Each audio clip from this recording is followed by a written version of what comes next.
Assalamualaikum warahmatullahi wabarakatuh. Apa kabar anak-anakku hari ini? Mudah-mudahan kalian tetap sehat dan semangat mengikuti pembelajaran hari ini. Dan Ustadz senantiasa berdoa, mudah-mudahan Allah menjaga kita semua.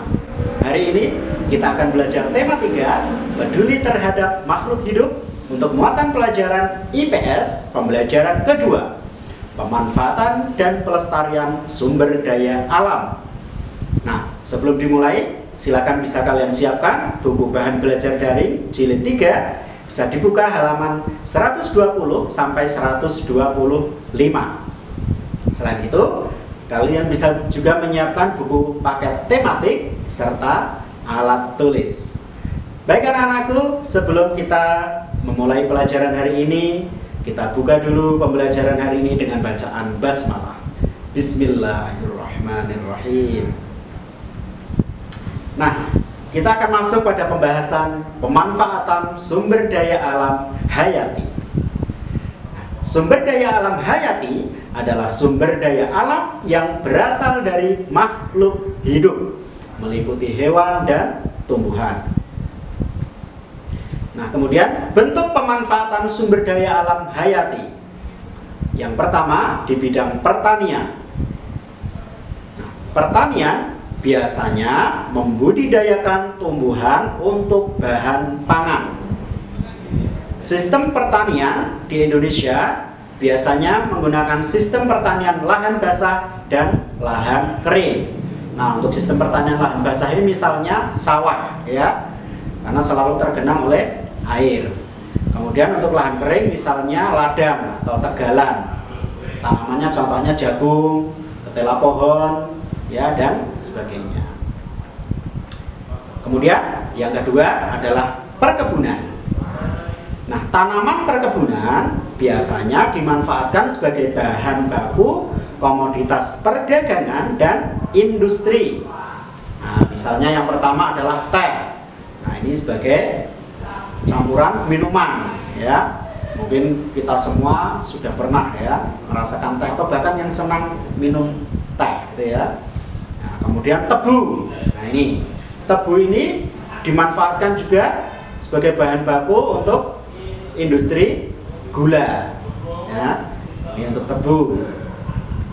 Kemudian berikutnya adalah hasil dari perkebunan, yaitu karet. Nah, yang diambil adalah getahnya. Ini ya, ada gambarnya. Nah, karet ini tentu manfaatnya banyak sekali. Nah, untuk mendukung kehidupan kita sehari-hari, misalnya sebagai bahan baku pembuatan ban.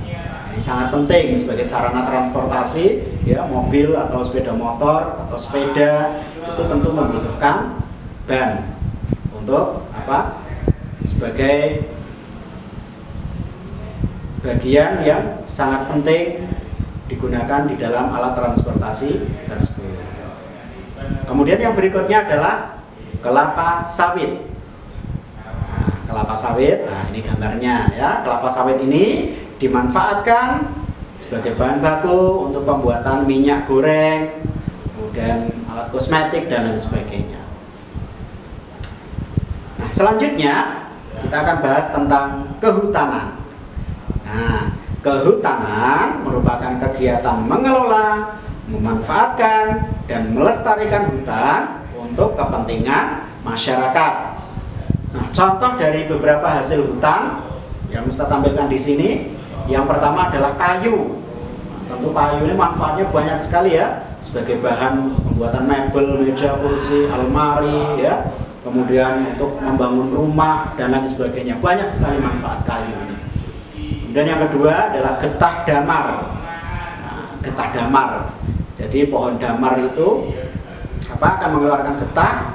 Ya, cara pengambilannya hampir seperti dengan karet itu ya, disadap dulu.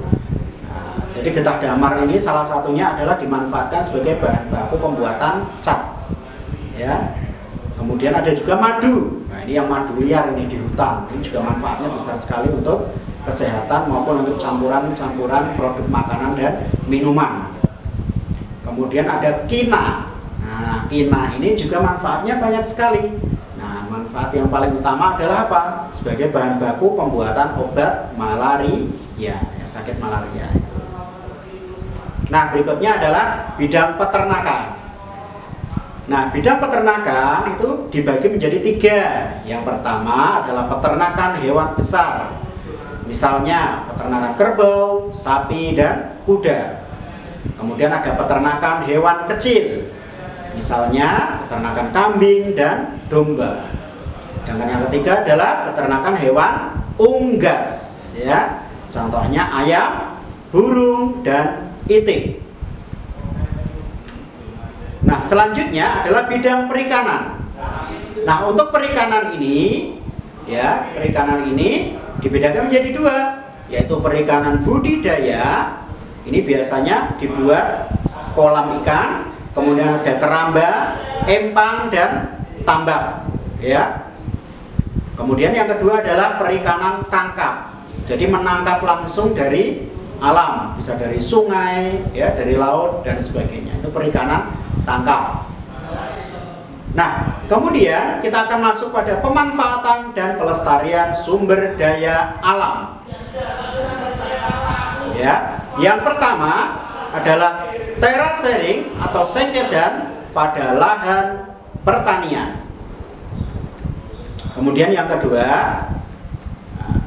terasering atau sengketan ini dibuat untuk mencegah terjadinya erosi atau tanah longsor, itu ya. Jadi lahan pertaniannya dibuat berundak-undak seperti tangga, itu terasering.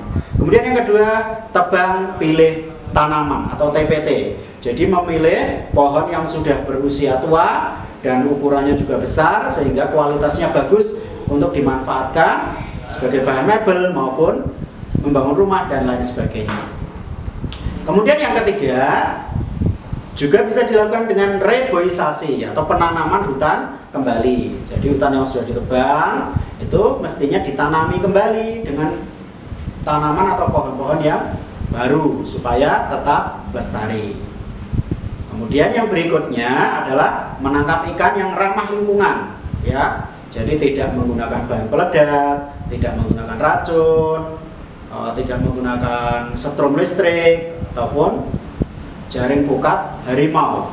Mengapa? Karena nanti ikan yang masih kecil, ya, yang masih kecil-kecil itu juga akan ikut musnah nanti, bisa musnah nanti ikannya. Berikutnya adalah penangkaran hewan dan tumbuhan. Bisa dilakukan di Suaka Marga Satwa, ya, untuk hewan-hewan yang langka, kemudian cagar alam, ya, untuk tumbuhan-tumbuhan yang langka. Baik anak-anakku, kita akan masuk pada aktivitas siswa. Yang pertama, kalian bisa mengamati gambar pada buku bahan belajar daring yang ada di halaman 122. Kemudian, berilah tanda centang pada gambar tanaman dan hewan yang terawat. Berikutnya, setelah kamu selesai menyelesaikan tadi itu, kalian bisa mengerjakan latihan soal pengayaan pada buku bahan belajar daring yang ada di halaman 123 sampai 124. Kemudian yang terakhir, setelah kalian selesai semua, silakan diisi lembar pencapaian pemahaman materi atau LCPM pada buku bahan belajar daring halaman 125. Baik anak-anakku, cukup sekian untuk materi pembelajaran hari ini. Mudah-mudahan bermanfaat. Apabila kalian masih ada yang belum jelas terkait dengan materi, silakan bisa memutar ulang video ataupun membaca referensi dari buku yang lain. Terima kasih. Mari kita akhiri pembelajaran hari ini dengan bacaan hamdalah. Alhamdulillahirabbil alamin. Wassalamualaikum warahmatullahi wabarakatuh.